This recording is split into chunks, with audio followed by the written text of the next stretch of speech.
कहानी शुरू करने से पहले वीडियो को लाइक और चैनल को सब्सक्राइब करना और कहानी कैसी लगी कमेंट करना ना भूले। एक गांव में दो ब्राह्मण पुत्र रहते थे। आलोकनाथ और उड्डयननाथ। एक गरीब था, दूसरा अमीर। दोनों पड़ोसी थे। गरीब ब्राह्मण आलोकनाथ की पत्नी रोज उसे ताने देती, हमारे घर में तो 2 वक्त की रोटी भी ठीक से नहीं जुट पाती, और देखो उड्डयन कैसे संपन्न हो गया है।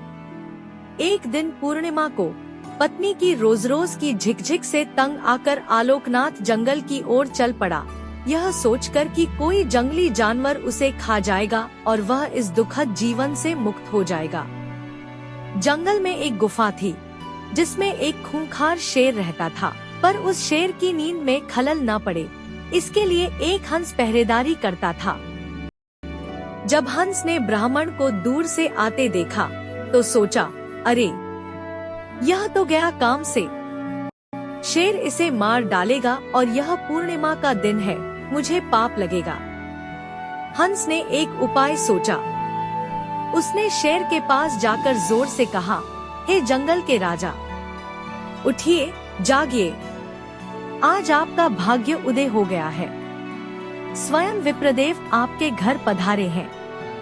यह दुर्लभ अवसर फिर नहीं मिलेगा। दर्शन कीजिए, उन्हें दक्षिणा दीजिए और पुण्य प्राप्त कीजिए। इससे आपको पशुयोनि से मुक्ति मिल सकती है। शेर दहाड़ते हुए उठ बैठा, पर जैसे ही उसने आलोकनाथ को देखा उसकी सोच बदल गई। उसने अपने पास रखे हुए पहले के शिकारों के गहने और धन ब्राह्मण के पैरों में रख दिए और शीश नवाकर क्षमा मांगी। फिर हंस ने ब्राह्मण को इशारा किया, जल्दी से सब समेट लो और घर लौट जाओ। यह जंगल है, कब किसका मन बदल जाए कोई नहीं जानता। ब्राह्मण बात समझ गया और घर लौट आया। जब उसके पड़ोसी अमीर ब्राह्मण की पत्नी को यह बात पता चली तो उसने भी अपने पति को अगली पूर्णिमा को जंगल भेज दिया। लेकिन इस बार शेर का पहरेदार बदल चुका था। अब हंस की जगह एक कौआ पहरेदारी कर रहा था। कौआ सोचने लगा, अगर शेर ने इस ब्राह्मण को मार दिया तो शायद कुछ मेरे हिस्से में भी आ जाएगा। परंतु शेर अब पहले से बदल चुका था। उसने ब्राह्मण को देखा और कहा, हे विप्रदेव, आप यहाँ क्यों आए हैं? मुझे उकसाया जा रहा है, पर मैं अब पहले जैसा नहीं रहा। उस दिन जो पुण्य मैंने कमाया उसे मिटाना नहीं चाहता।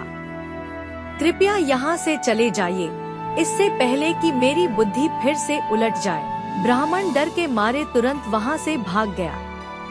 कहानी से सीख। यह कहानी आज के संदर्भ में भी पूरी तरह लागू होती है। हंस प्रवृत्ति वाले वे लोग हैं जो दूसरों का दुख देखकर दुखी होते हैं और उनका भला सोचते हैं। कौआ प्रवृत्ति वाले वे लोग हैं जो दूसरों के सुख से जलते हैं और उनका नुकसान देखना चाहते हैं। हमें यह पहचानने की जरूरत है कि हमारे आसपास कौन हंस है और कौन कौआ। हमें हंस प्रवृत्ति के लोगों का साथ देना चाहिए और कौआ प्रवृत्ति के लोगों से दूर रहना चाहिए। यही हमारे और समाज के कल्याण का मार्ग है। दोस्तों, ऐसी और कहानियाँ सुनने के लिए चैनल को सब्सक्राइब करें और कहानी अच्छी लगी हो तो लाइक जरूर करें, इससे हमें मोटिवेशन मिलता है।